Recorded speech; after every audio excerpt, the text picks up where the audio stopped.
السلام علیکم ورحمۃ اللہ وبرکاتہ۔ بسم اللہ الرحمن الرحیم۔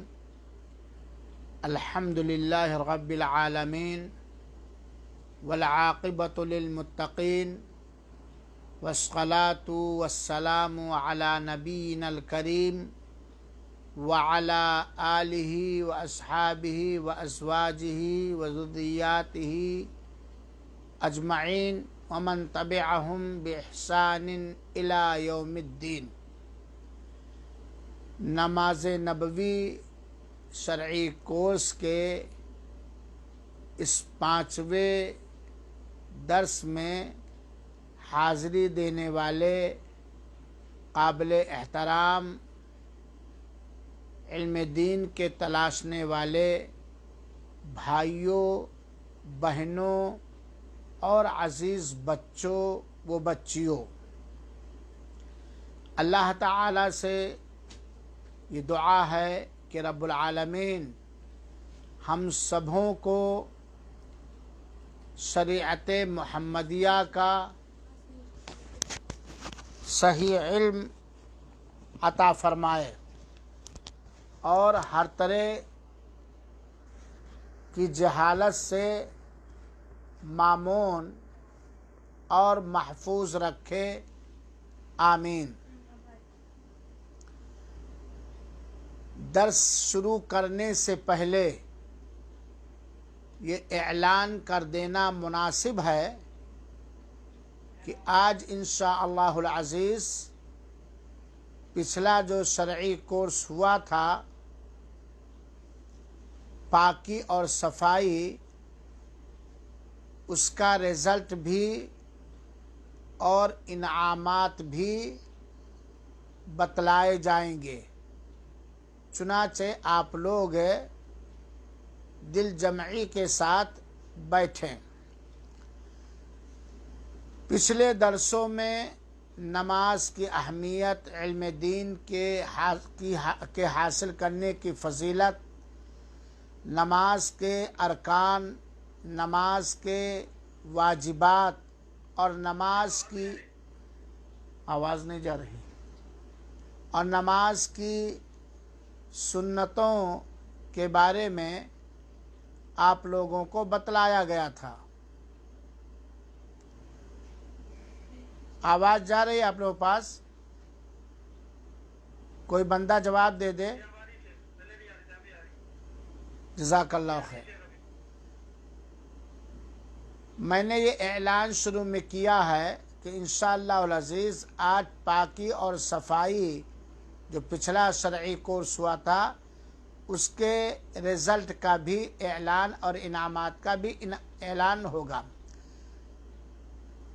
پچھلے کلاسوں میں میں نے علم دین کی فضیلت، نماز کی اہمیت، نماز کے ارکان، نماز کے واجبات، نماز کی سنتیں آپ لوگوں کو بتا چکا ہوں اور پڑھا چکا ہوں، اور آج سے انشاءاللہ العزیز نبی کریم صلی اللہ علیہ وسلم کی نماز کے مطابق صحیح احادیث کی روشنی میں نماز پڑھنے کا طریقہ، سلیقہ اور ڈھنگ سکھانے اور بتانے کی کوشش کروں گا۔ اور ظاہر سی بات ہے ایک ہی کلاس کے اندر نماز پڑھنے کا صحیح طریقہ کی وضاحت کرنا ناممکن ہے، اس لیے ہو سکتا ہے 2 درسوں کے اندر یہ بات مکمل کی جائے، اللہ توفیق دے۔ تو آئیے ہم سب نماز پڑھنے کا صحیح طریقہ سمجھیں۔ پہلی بات، سب سے پہلے ہم یہ جان لیں کہ نماز ادا کرنے کا جو صحیح طریقہ صحیح اور حسن روایتوں سے ثابت ہے، اس میں پڑھنے کے طریقے میں مردوں اور عورتوں کی نماز کی طریقے میں کوئی ڈفرینس، فرق نہیں ہے۔ نماز ادا کرنے، نماز پڑھنے کے طریقوں میں مردوں کے طریقے اور عورتوں کے طریقوں میں کوئی فرق نہیں ہے۔ جو لوگ کچھ فرق بتلاتے ہیں ان کے پاس کوئی صحیح دلیل نہیں ہے۔ دونوں میں کوئی فرق نہیں ہے۔ طریقے میں اس کی دلیل یہ ہے کہ اللہ کے رسول اکرم صلی اللہ علیہ وسلم نے اپنی امت کے مسلمان مردوں اور مسلمان عورتوں کو مخاطب کر کے فرمایا ہے، صلو، تم سارے کے سارے نماز پڑھو۔ مردوں کو بھی یہ خطاب ہے اور عورتوں کو بھی یہ خطاب ہے۔ کما رأیتمونی، جیسا کہ تم لوگوں نے مجھے دیکھا ہے اصلی، نماز پڑھتے ہوئے۔ کوئی بندہ یہ کہہ سکتا ہے ہم نے نماز نبی کریم صلی اللہ علیہ وسلم کو پڑھتے ہوئے نہیں دیکھا۔ ٹھیک ہے، عملی طور پر اللہ کے رسول اکرم صلی اللہ علیہ وسلم کو صحابہ کرام کے علاوہ لوگوں نے نہیں دیکھا، لیکن اللہ کے رسول اکرم صلی اللہ علیہ وسلم کہ نماز کا صحیح طریقہ صحیح احادیث کے اندر موجود ہیں، جسے محدثین نے اکٹھا کیا ہے۔ تو پہلی بات ہم اپنے ذہن و دماغ میں یہ بٹھا لیں کہ نماز پڑھنے کے مردوں کے طریقے میں اور عورتوں کے طریقے میں کوئی فرق نہیں ہے۔ ہاں، لباس میں فرق ہے، امامت میں فرق ہے، صف بندی عورتیں کہاں کریں یہ ہے، لیکن طریقہ جسے کہا جاتا کہ نماز کیسے ادا کرے، اس میں ایک ہی خطاب سارے لوگوں کو ہے، چاہے وہ امت محمدیہ کے مسلمان مرد ہوں یا عورتیں، کہ وہ نماز نبی کریم صلی اللہ علیہ وسلم کی طرح پڑھیں۔ دوسری ہماری دلیل یہ ہے کہ اللہ کے رسول سب کے آخری پیغمبر ہیں، مردوں کے اور عورتوں کے، اور اللہ کے پیارے رسول اکرم صلی اللہ علیہ وآلہ وسلم نے کسی بھی صحیح قابل قبول حدیث کے اندر فرق، طریقے میں فرق نہیں بتلایا ہے۔ تو آئیے ہم نماز پڑھنے کی شروعات کرتے ہیں۔ نماز کے لیے کھڑے ہونے سے پہلے وضو وغیرہ پاکی کے اور صفائی کے کورس میں بتلا چکا ہوں، دل و دماغ کو بالکل خالی کر دیا جائے باہری ساری چیزوں سے، اور جب نماز پڑھنے کے لیے کھڑے ہوں تو سب سے پہلے تکبیر اولا، پہلی تکبیر جسے تکبیر تحریمہ کہا جاتا ہے، وہ کہیں زبان سے، چاہے امام ہو یا مقتدی، جماعت کے ساتھ نماز پڑھنے والے ہوں یا اکیلے نماز پڑھنے والے ہوں، مرد ہوں یا عورت، تکبیر تحریمہ یہ نماز کا رکن ہے، بتلایا جا چکا ہے، جس کے الفاظ ہیں اللہ اکبر، تکبیر تحریمہ کہیں، اور پھر تکبیر تحریمہ کہتے ہوئے اپنے دونوں ہاتھوں کو، سارے کے سارے نماز پڑھنے والے سیم اسی طریقے سے انگلیاں سٹی ہوئی ہوں، اپنے دونوں کندھوں کے برابر یا کان کے برابر اٹھائیں، جس کو رفع یدین کہا جاتا ہے۔ پھر اس کے بعد اپنے داہنے ہاتھ کو بائیں ہاتھ کے جوڑ، پیٹھ، جوڑ اور کلائی پر رکھیں یا بازو پر رکھیں اور سینے پر رکھیں۔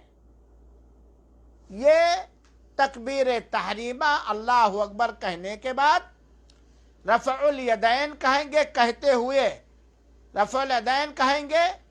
رفع الیدین میں دونوں ہاتھوں کے اٹھانے میں اپنے دونوں ہاتھوں کو کندھے تک یا کان تک اٹھائیں گے اور داہنے ہاتھ کو بائیں ہاتھ پر اس طرح رکھیں کہ کلائی جو پشت، یہ پشت کلائی اور یہ جوڑ اور یہ کلائی پر آ جائے یا بازو پر آ جائے، اور کہاں رکھیں گے؟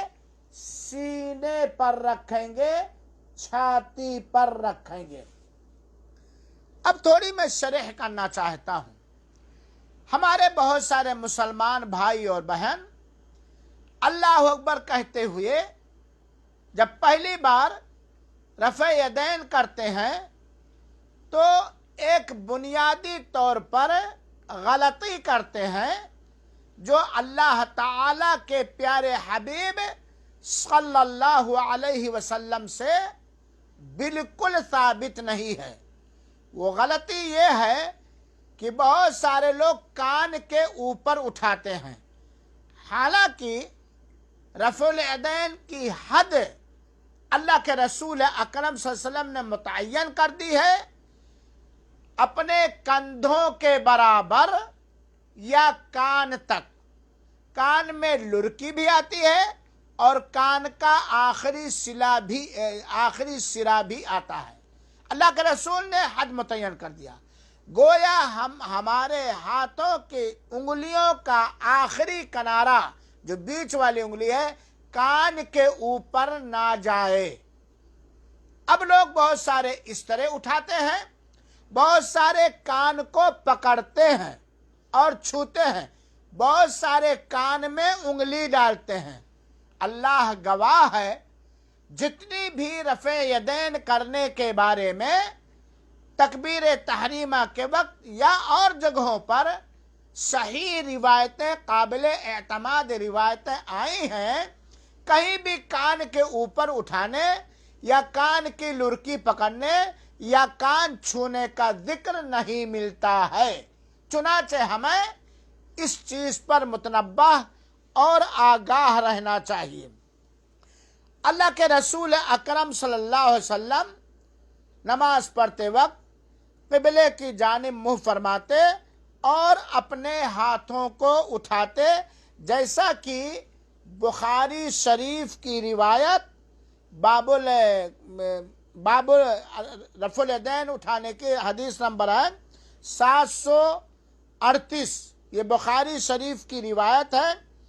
صحابی حضرت عبداللہ ابن عمر فرماتے ہیں کہ میں نے نبی کریم صلی اللہ علیہ وسلم کو دیکھا، آپ نے نماز کی پہلی تکبیر، جس کو تکبیر تحریمہ کہتے ہیں، اپنے دونوں ہاتھوں کو کندھوں تک اٹھایا۔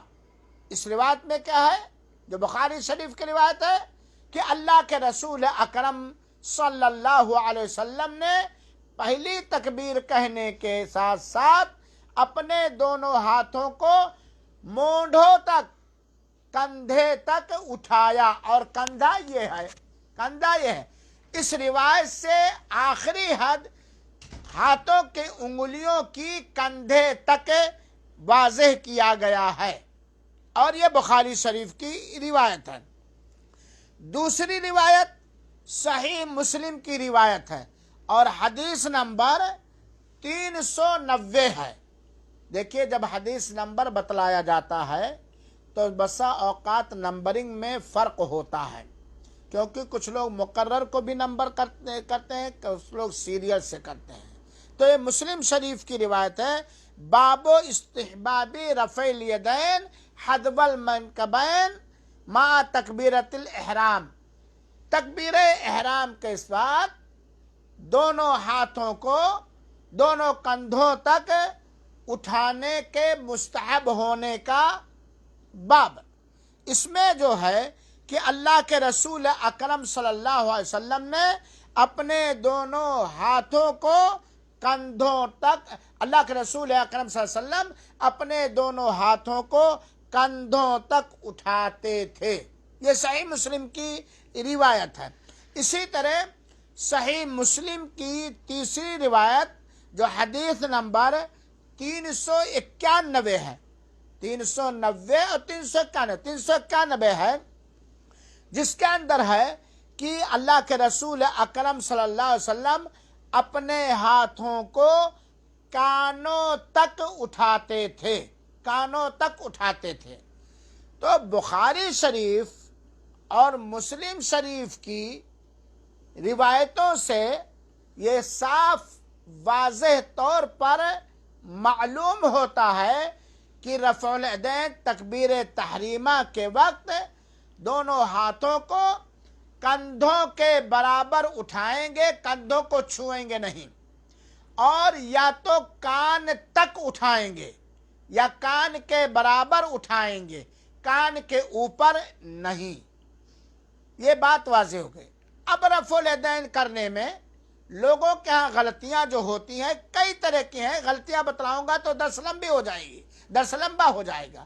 ایک غلطی تو کان کے اوپر اٹھاتے ہیں جو اللہ کے رسول نے سے ثابت نہیں ہے۔ کچھ لوگ کان کی لرکی پکڑتے ہیں جو اللہ کے رسول سے ثابت نہیں ہے۔ کچھ لوگ کان میں انگلی ڈال کر کے اس طرح اٹھاتے ہیں جو اللہ کے رسول سے ثابت نہیں ہے۔ کچھ لوگ ایسا رفع الیدین کرتے ہیں اس طرح جیسے تلوار چلائی جاتی ہے جو اللہ کے رسول اکرم صلی اللہ علیہ وسلم سے ثابت نہیں ہے۔ کچھ لوگ ایسا رفع الیدین کرتے تھے ایسا جو اللہ کے رسول اکرم صلی اللہ علیہ وسلم سے ثابت نہیں ہے۔ کچھ لوگ رفع الیدین بس ایسا ایسا ایسا کرتے ہیں، ایسا کرتے ہیں جو اللہ کے رسول اکرم صلی اللہ علیہ وسلم سے ثابت نہیں ہے۔ کچھ لوگ ایسا کر دیتے ہیں جو اللہ کے رسول اکرم صلی اللہ علیہ وسلم سے ثابت نہیں ہے۔ کچھ لوگ کرتے ہی نہیں ہیں جو اللہ کے رسول اکرم صلی اللہ علیہ وسلم کی سنت پاک کی مخالفت کرتے ہیں۔ رفع الیدین کا طریقہ دیکھ لیجئے، ہماری یہ انگلیاں سٹی ہوئی ہوں، قبلہ کے رخ ہوں، ساری کی ساری انگلیاں قبلہ، چاہے مرد ہو یا عورت، قبلہ کے رخ ہوں، دونوں مونڈھوں تک اٹھائیں یا دونوں کانوں تک اٹھائیں، اور رکھنا داہنے ہاتھ کو بائیں ہاتھ پر اس طرح رکھیں کہ یہ جو پشت پیٹھ ہے ہاتھ کا اس پر آ جائے، جوڑ پر آ جائے، کلائی پر آ جائے یا بازو پر آ جائے۔ یہ طریقہ ہوا دائنے ہاتھ کو بائیں ہاتھ پر رکھنے کا۔ کہاں رکھا جائے؟ سینے پر رکھا جائے۔ میرے بھائیوں اور ساتھیوں، میں نے بتلایا تھا کہ سینے پر نیت باندھنا یہ نماز کی ثابت شدہ سنتوں میں سے ہے، اور اس مسئلے میں لوگ بیجا لڑتے اور جھگڑتے ہیں، لوگ بیجا لڑتے اور جھگڑتے ہیں۔ آئیے ہاتھ سینے پر رکھا جائے یا سینے کے نیچے رکھا جائے یا ناف کے نیچے رکھا جائے، کیونکہ مسلمانوں میں 4 طرح کے لوگ پائے جاتے ہیں۔ کچھ لوگ ہیں جو نیت سرے سے باندھتے ہی نہیں، اور وہ نبی کریم صلی اللہ علیہ وسلم سے ثابت سنت کی نیت باندھنے کے بارے میں مخالفت کرتے ہیں۔ کچھ لوگ ہیں جو ناف کے نیچے باندھتے ہیں، ڈھوڑی کے نیچے باندھتے ہیں۔ کچھ لوگ ہیں جو سینے کے نیچے ناف کے اوپر باندھتے ہیں۔ کچھ لوگ ہیں جو سینے پر باندھتے ہیں، اور کچھ لوگ ایسے ہیں جو بالکل یہاں باندھتے ہیں۔ اللہ کے رسول اکرم صلی اللہ علیہ وسلم سے جو صحیح طریقہ صحیح احادیث کی روشنی میں ثابت ہے اسے ہمیں لے لینا چاہیے۔ نیت باندھنے کی کہاں نیت باندھی جائے، چاہے مرد ہو یا عورت، اس سلسلے میں سب سے محدثین کرام کے اصول اور ضابطے کے مطابق میں کیا کہہ رہا ہوں، نیت کہاں باندھی جائے؟ محدثین کرام کے اصول و ضابطے کے مطابق سب سے مضبوط، قوی اور صحیح روایت سے یہ پتہ چلتا ہے کہ صحیح یہی ہے کہ سینے پر نیت باندھی جائے، سینے پر، چاہے چھاتی پر، چاہے مرد ہو یا عورت۔ ایک حوالہ میں آپ حضرات کے سامنے پیش کرتا ہوں۔ حضرت وائل بن حجر رضی اللہ تعالی عنہ کہتے ہیں کہ میں نے رسول اللہ صلی اللہ علیہ وسلم کے ساتھ نماز پڑھی، میں نے اللہ کے رسول اکرم صلی اللہ علیہ وسلم کے ساتھ نماز پڑھی، تو آپ نے غور کیجئے گا، تو آپ نے اپنا دایاں ہاتھ بائیں ہاتھ پر رکھ کر چھاتی پر رکھا، سینے پر رکھا۔ اس حدیث پاک سے یہ بات معلوم ہوئی کہ اللہ کی یہ حدیث پاک چیخ چیخ کر سمجھا رہی ہے کہ اللہ کے رسول اکرم صلی اللہ علیہ وسلم اپنی نیت اپنے سینے مبارک پر باندھتے تھے۔ یہ روایت ہے صحیح ابن خزیمہ، جلد نمبر 1، صفحہ نمبر 243، اور حدیث نمبر ہے 479 علامہ ابن خزیمہ، امام ابن خزیمہ رحمہ اللہ نے اس حدیث کو صحیح قرار دیا ہے، اور امام ابن خزیمہ رحمہ اللہ رحمتا واسعہ اپنے زمانے کے پائے کے محدث تھے، پائے کے عالم تھے، جن کو اصول حدیث کے بارے میں درک حاصل تھا۔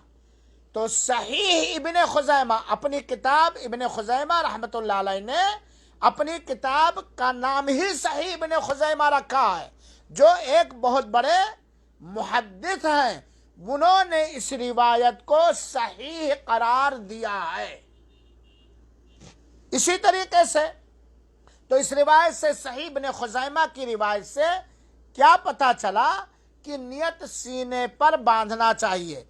دوسری روایت حضرت حلبتائی رضی اللہ تعالی عنہ سے مروی ہے، فرماتے ہیں کہ میں نے رسول اللہ صلی اللہ علیہ وسلم کو سینے پر ہاتھ رکھے ہوئے دیکھا، یعنی نماز کے اندر سینے پر نیت باندھتے ہوئے دیکھا۔ یہ روایت ہے مسند امام احمد بن حنبل کی، جلد نمبر 5، صفحہ نمبر 226۔ مسند احمد کی روایت جو حلبتائی سے مروی ہے، اسے حافظ ابن عبد البر اور علامہ عظیم آبادی نے صحیح قرار دیا ہے۔ علامہ عظیم آبادی نے اور عبد البر رحمہم اللہ رحمتا واسعہ نے صحیح قرار دیا ہے۔ تیسری روایت وائل بن حجر رضی اللہ تعالی عنہ کی نماز کا طریقہ بیان کرتے ہوئے حضرت وائل بن حجر رضی اللہ تعالی عنہ نے فرمایا کہ آپ صلی اللہ علیہ وسلم نے دائنے ہاتھ کو بائیں ہاتھ کی ہتھیلی، اس کے جوڑ، دائنے ہاتھ کو بائیں ہاتھ کی ہتھیلی، جوڑ اور کلائی پر رکھا۔ یہ نیت باندھنے کا طریقہ۔ تو ان ساری روایتوں سے، ابن خزیمہ، صحیح ابن خزیمہ کی روایت سے، مسند احمد کی روایت سے یہ پتہ چلا کہ اللہ کے رسول اکرم صلی اللہ علیہ وسلم اپنے سینے مبارک پر نیت باندھتے تھے، پشت کو پشت پر کبھی رکھ کر کے، کبھی کلائی کو کلائی پر، اور کبھی یہ بازو کو بازو پر رکھ کر کے۔ اور بخاری شریف کے اندر جو نیت باندھنے کا طریقہ بتلایا گیا ہے، اس طریقے پر عمل اسی وقت صحیح طریقے سے ہو سکتا ہے جب ایک آدمی اپنے نیت اپنے چھاتی پر باندھے۔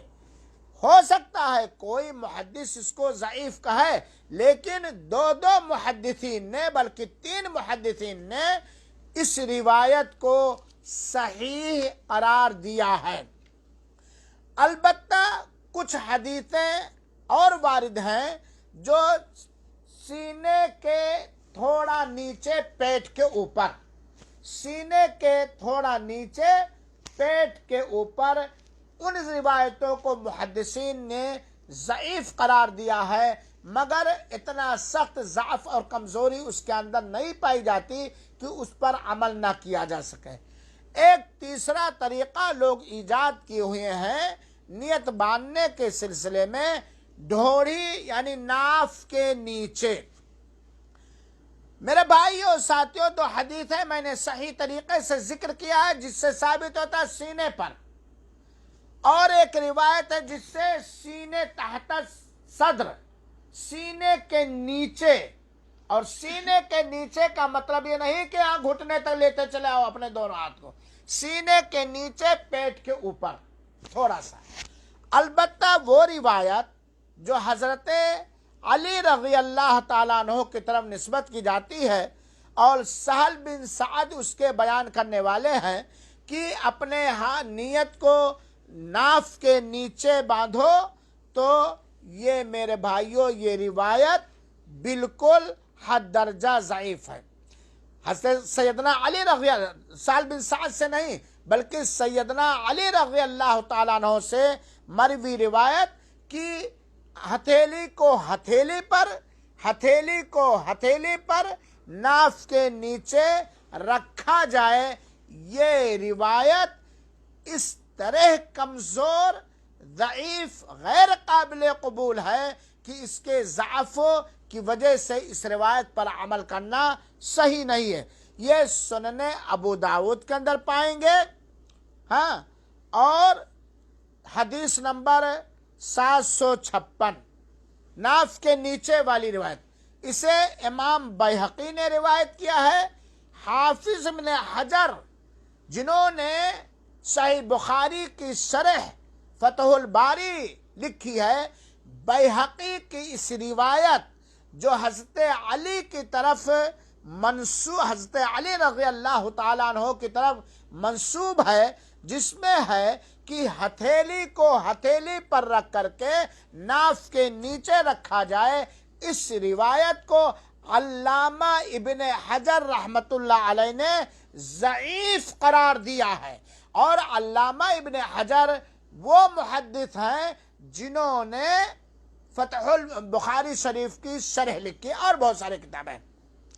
امام نووی رحمت اللہ علیہ جنہوں نے صحیح مسلم کی شرح لکھی ہے، اور بخاری شریف، مسلم شریف کی شرح لکھنے والے اپنے زمانے کے، بلکہ کہا جائے تو محدثین میں سب سے بڑا رتبہ رکھنے والے ہیں، امام نووی رحمت اللہ علیہ نے کہا ہے کہ ناف کے نیچے والی روایت پر سارے محدثین کا اتفاق ہے کہ یہ روایت ضعیف ہے۔ سینے پر رکھنے والی روایت کے بارے میں اختلاف ہو سکتا ہے، سینے کے تھوڑا نیچے اور پیٹ کے اوپر والے پر اختلاف ہو سکتا ہے، کچھ محدثین نے صحیح کہا، کچھ لوگوں نے صحیح کہا، لیکن ناف کے نیچے والی روایت پر علامہ نووی رحمت اللہ علیہ کا دعویٰ ہے کہ سارے لوگوں نے اس روایت کو، سارے محدثین نے اس روایت کو ضعیف قرار دیا۔ چنانچہ ناف کے نیچے والی روایت حد درجہ ضعیف اور کمزور اور غیر قابل قبول ہے۔ قابل قبول، قابل عمل روایت سینے پر ہے، یہی افضل ہے، یہی سنت ہے، کیونکہ سینے والی روایت کو، سینے پر نیت باندھنے والی روایت کو علامہ ابن خزیمہ رحمت اللہ علیہ نے اور دیگر محدثین نے، ابن البر رحمت اللہ علیہ نے اور دیگر محدثین نے صحیح قرار دیا ہے۔ تو چنانچہ رفع الیدین کا تکبیر تحریمہ کے بعد رفع الیدین کہتے ہوئے ہم اپنے دونوں ہاتھوں کو، داہنے ہاتھ کو بائیں ہاتھ کے پیٹھ، جوڑ اور کلائی پر رکھیں گے اور سینے پر رکھیں گے، یہی صحیح اور افضل ترین طریقہ ہے۔ یہاں ایک بات، اٹینشن میرے بھائیوں ساتھیوں، بہت سارے کہتے ہیں یہ سنت ہے، نہیں، سنت ہی ہے، اور سنت ہی پر عمل کرنا ایک مومن کی شان ہے۔ اور یہاں ایک بات اور بتلا دوں، ہمارے استاذ گرامی مولانا صفی الرحمان صاحب مبارک پوری رحمت اللہ علیہ، جنہوں نے الرحیق المختوم سیرت پر، سیرت نبی پر الرحیق المختوم لکھا ہے اور پہلا نمبر حاصل کیا۔ انہوں نے ہمیں اللہ کے فضل سے صحیح بخاری پڑھایا ہے اور فقہ حنفی کی کتاب ہدایہ پڑھایا ہے، سنن ابی داؤد پڑھایا ہے اور کچھ شرح عقیدہ طحاویہ پڑھایا ہے۔ بخاری کے درس میں علامہ صفی الرحمان صاحب مبارک پوری رحمت اللہ علیہ یا سنن ابی داؤد کے کچھ دروس میں انہوں نے کہا دیکھو سینے پر نیت باندھنا ہی صحیح طریقے سے ثابت ہے، اور انہوں نے ایک کسوٹی بتایا کہ جو شخص سینے پر نیت باندھتا ہے ہندوستان کے اندر یا پاکستان کے اندر، اسے لوگ وہابی یا اہل حدیث کہتے ہیں، اور سینے پر نیت باندھنے والا ہندوستانی اور پاکستانی کبھی بھی مزار پر سجدہ نہیں کر سکتا، کبھی بھی غیر اللہ کی دہائی نہیں دے۔ یہ امتیاز ہے اہل حدیثوں کی، محدثین سے ان لوگوں نے لیا۔ چنانچہ آپ یقیناً دیکھ لیجئے، جن کو بہت سارے لوگ وہابی کہتے ہیں یا لہابی کہتے ہیں یا اہل حدیث کہتے ہیں، بعض بدبخت اہل خبیث کہتے ہیں، کبھی بھی ان کے عقیدوں میں شرک نہیں پایا جا سکتا۔ یہ فرق ہے، امتیاز ہے، کیونکہ اہل حدیث کا یہ طریقہ ہے کہ جو بھی صحیح حدیث سے ہمیں مل جائے وہ ہمیں لے لینا۔ دوسرا اٹینشن میرے بھائیوں ساتھیوں، ہم چاروں ائمہ کرام، امام ابو حنیفہ، امام مالک، امام شافعی، امام احمد بن حنبل اور ان کے علاوہ ان کے شاگردوں میں سے جتنے ائمہ پیدا ہوئے ہیں، ہم سب کا احترام کریں گے، سب کے اقوال کو، فتوے کو قدر کی نگاہ سے دیکھیں گے، لیکن اگر اللہ کے رسول اکرم صلی اللہ علیہ وسلم کے فرمائے ہوئے فرمان پر ان کا اثر پڑتا ہے تو ان کی باتوں کو ہم چھوڑ دیں گے اور اللہ کے رسول کی بات کو لے لیں گے۔ تیسرا اٹینشن، آج مسلمانوں کے اندر چند ملا لوگ یہ سینے پر نیت باندھنے کی مخالفت کرتے ہوئے گروپ بندیاں کر لیے ہیں۔ چنانچہ کچھ گروپ اپنی پہچان ہی بنا لی ہے ناف کے نیچے نیت باندھنا، کچھ لوگوں نے ناف کے اوپر پیٹ کے نیچے بنا لیا ہے۔ لیکن میرے بھائیوں، یہ رفع الیدین کا طریقہ، نیت باندھنے کا طریقہ کہاں سے لوگے؟ جو اللہ کے رسول اکرم صلی اللہ علیہ وآلہ وسلم سے۔ تو راجح یہی ہے، صحیح یہی ہے کہ سینے پر رکھیں، اور اگر کوئی جان بوجھ کر نہیں رکھتا ہے یہ جانتے ہوئے کہ اللہ کے رسول سے صحیح سندوں کے ساتھ یہی ثابت ہے، تو یقیناً وہ جان بوجھ کر نبی کے طریقے کے مخالفت کرتا ہے۔ اور کوئی اس سے رکھتا کہ اللہ کے رسول سے صحیح سند ثابت ہے لیکن ہم یہاں رکھیں گے، تو اس کے نماز ہو جائے گی، اس پر کوئی فرق انشاءاللہ العزیز نہیں پڑے گا۔ سینے پر ہاتھ رکھنے کے بعد ہم دعائے ثنا پڑھیں گے۔ یہاں ایک غلطی اور بتلا دوں، بہت سارے مسلمان ہیں تکبیر تحریمہ کہنے سے پہلے اعوذ باللہ اور بسم اللہ کہتے ہیں۔ کیا ایسا کہنا صحیح ہے؟ قطعاً صحیح نہیں ہے، کیونکہ اعوذ باللہ من الشیطان الرجیم اور بسم اللہ الرحمن الرحیم جب ہم قرآن کی تلاوت شروع کریں گے، ہماری تلاوت بھی شروع ہو اور سورہ بھی شروع ہو، تب ہم اعوذ باللہ من الشیطان الرجیم اور بسم اللہ الرحمن الرحیم کہیں گے۔ تو تکبیر تحریمہ سے پہلے اعوذ باللہ اور بسم اللہ نہیں ہے، صرف دل میں ارادہ کہ ہم فلاں نماز پڑھنے جا رہے ہیں۔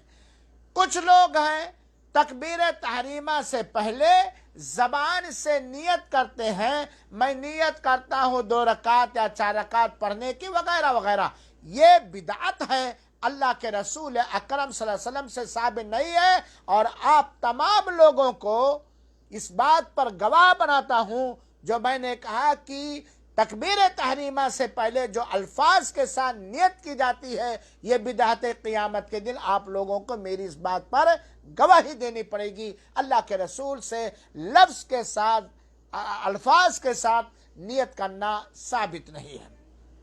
سینے پر نیت باندھنے کے بعد ہم پڑھیں گے دعائے ثنا، ثنا کی دعا جسے دعائے استفتاح کہتے ہیں، اور دعائے ثنا مختلف الفاظ کے ساتھ اللہ کے رسول اکرم صلی اللہ علیہ وسلم سے ثابت ہے۔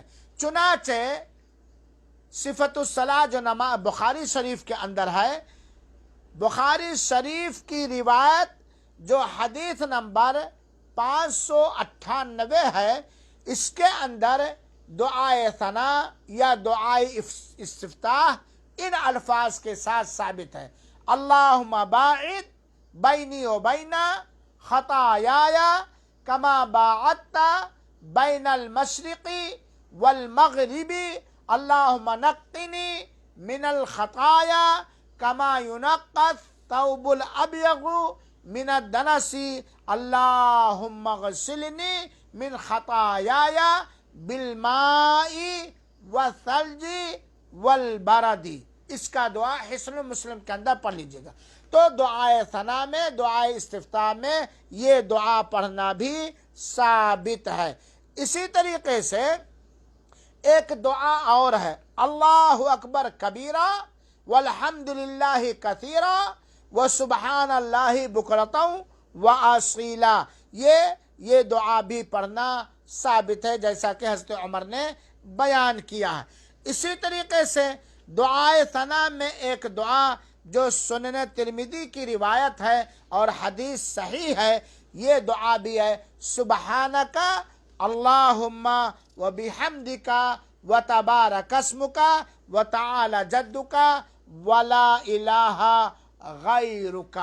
یہ دعائے استفتاح ہے، دعائے ثنا ہے، ان الفاظ کے ساتھ اللہ کے رسول سے ثابت ہے۔ امام بھی پڑھے، مقتدی بھی پڑھے، اور اکیلے نماز پڑھنے والا بھی پڑھے۔ اور میں بتلا چکا ہوں کہ دعائے ثنا کا پڑھنا یہ نماز کی سنتوں میں سے ایک سنت ہے۔ بس آج کا درس یہیں تک۔ اللہ تعالیٰ سے دعا ہے کہ رب العالمین ہم سب کو نبی کریم صلی اللہ علیہ وسلم کی سنت کے مطابق اپنی نماز کی شکل میں اخلاص کے ساتھ عبادت کرنے کی توفیق عطا فرمائے اور قبول فرمائے، آمین۔ والسلام علیکم ورحمۃ اللہ وبرکاتہ، وآخر دعوانا ان الحمد للہ رب العالمین۔ یہ بجھاؤ نہیں۔